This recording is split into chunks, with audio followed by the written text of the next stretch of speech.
Hello and welcome to the interview here on France 24. My guest today is Robert Zoellick, who is a former president of the World Bank, who served as trade representative, Deputy Secretary of State in George W. Bush's administration. He was also Deputy Chief of Staff to George Bush Sr., and he's now a senior fellow at the Belfer Center at Harvard University. Welcome to the show. Pleased to be with you.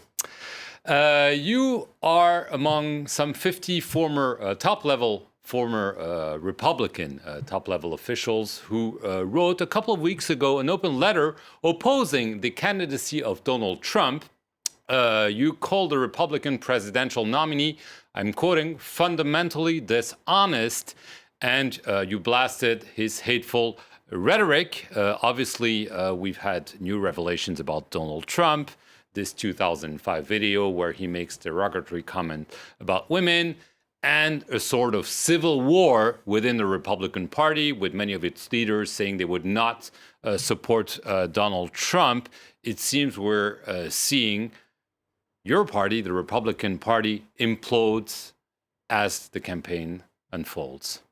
Well, we'll see whether it implodes. You know, in the U.S., you have elections for the Congress as well.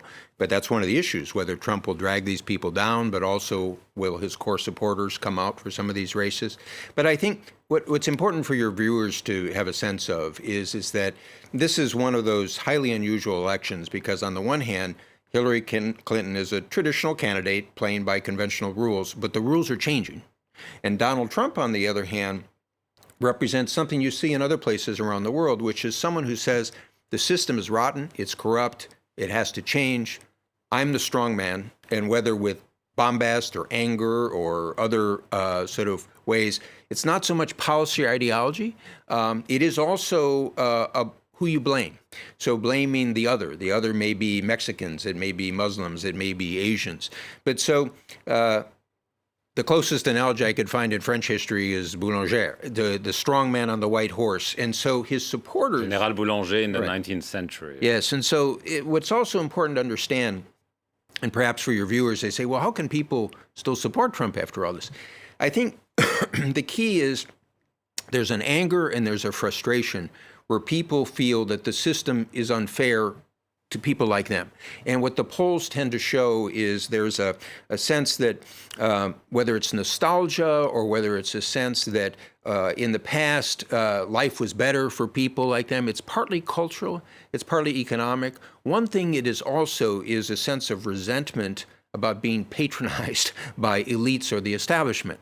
So when you get some of these revelations and you get newspaper editorials or you get people like me saying you don't want to have the mistake of somebody like Trump, it has limited effect with this core group because they're saying, well, you people are, of course, against him because he's trying to change and challenge the system. Right. But how worried are you about the possibility of Donald Trump sitting in the Oval Office? Well, I was worried enough in early March to come out quite early and say, this is a man I wouldn't support, I would oppose, and he's dangerous. And you referred to a subsequent letter.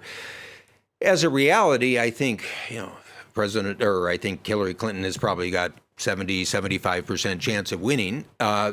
Would you endorse her? I haven't endorsed anybody. I've just said who I'm against, okay, and why I oppose. And as a Republican who supports various internationalists in the Senate races and others, that's where I'm trying to create the opportunity that if Hillary Clinton is elected, that some of the Republican internationalists give her a chance to govern from the center.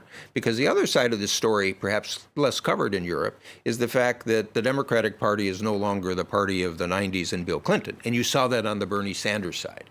So part of what you see with Trump, it's also important to see happens on the left. And it's a deeper question about people feeling that the system isn't working for them. There's another key point about social media, which I think will also affect politics in Europe and others, which is it creates an opportunity to go around the traditional press, around traditional parties. It's a way of making news by the candidates. So Trump had 7 times the news coverage in the primaries of any other Republican candidate. Right. And one of his latest tweets is saying, it is so nice that the shackles have been taken off me and I can now fight for America the way I want to, the shackles being the Republican Party. How worried are you for the Republican Party? Obviously, they could maybe lose control of the Senate and maybe even the House. Well, I didn't really see Trump as being shackled beforehand from his behavior. But I think this is certainly going to be an issue in the closing weeks of the campaign, but equally important afterwards, about what happens in terms of the future of the Republican Party.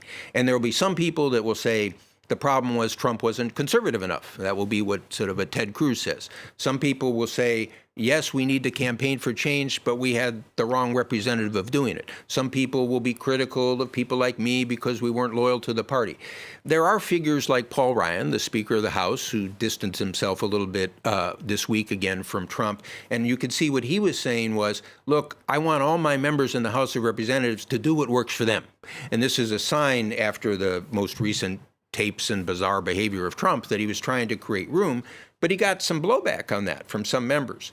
So coming back to your question about the Congress, I think the Republicans have about 4-seat advantage in the Senate now. That is definitely touch and go. I mean, and that could go either way. And the more that Trump does badly, it'll hurt those candidates.